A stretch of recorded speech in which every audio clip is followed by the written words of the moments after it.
London, Reuters. England's players lined up to congratulate each other following the win over Slovenia, which assured World Cup qualification on Thursday, but when they turned to acknowledge the crowd, they saw nothing more than thousands of empty red seats. Wembley Stadium, which has been barely half full all night, had largely been vacated with only a 1,000 or so hardy souls remaining to salute Gareth Southgate's squad. A winner in the 4th minute of stoppage time, as Harry Kane provided to rubber stamp England's ticket to Russia, could normally have been expected to spark joyous scenes and dreams of World Cup glory. Instead, it arrived in almost surreal circumstances, with a majority of the crowd having already lost interest in a match so puerile that fans spent most of the second half amusing themselves by constructing and flying paper aeroplanes. It was all a bit different to the atmosphere at Old Trafford, almost 16 years ago to the day when David Beckham's last gasp free kick earned England a 2-2 draw with Greece to seal a place at the 2002 World Cup finals in Japan and South Korea.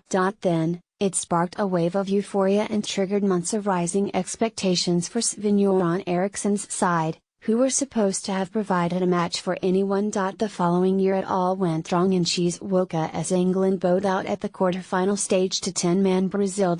Another quarter-final defeat came 4 years later before Germany ensured an earlier exit in South Africa, and at the 2014 tournament in Brazil, England failed to even survive the group stage after defeats to Italy and Uruguay. Last year's Euro 2016 exit by Iceland sucked any remaining hope out of even the most die-hard England optimists, so much so that Thursday's laboured 1-0 win over Slovenia was greeted with casual indifference and mockery. After watching England huff and puff against such modest opposition, many fans would have left wondering whether there is actually any point to booking hotels in Russia next year. Dose of realism. Soccer football, 2018 World Cup qualifications, Europe, England vs Slovenia, Wembley Stadium, London, Britain, October 5, 2017. England's Alex Oxlade-Chamberlain, Harry Kane, Harry Winks, Jordan Henderson and teammates warm up before the match. Reuters/Dylan Martinez. Manager Southgate insisted afterwards the only thing that mattered was England had qualified.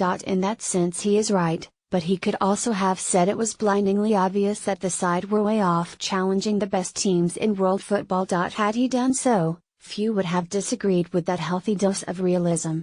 England are a million miles away from winning the World Cup, former England defender Phil Neville, summarising for the BBC, said.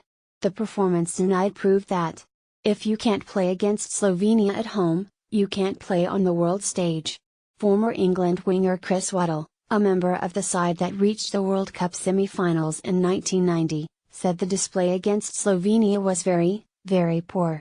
Despite the gloom, England do possess a world-class striker in Kane, who has now scored 11 goals in 22 appearances, pace and skill in Manchester United winger Marcus Rashford, and bags of potential in Dele Alli. However, a midfield chronically short of imagination and a back four that, despite conceding only 3 goals in 9 Group F games, will be vulnerable to more potent attacks, means England head to Russia as rank outsiders. There are lots of question marks, Waddle said. We want them to do well, but you have to be realistic. There is not a lot of difference between England and Slovenia. After negotiating a mediocre qualifying group, England will have a chance to test themselves against better opposition when Germany and Brazil turn up for friendlies at Wembley next month. If any lowering of England's expectations were still required, those two heavyweight nations should provide it.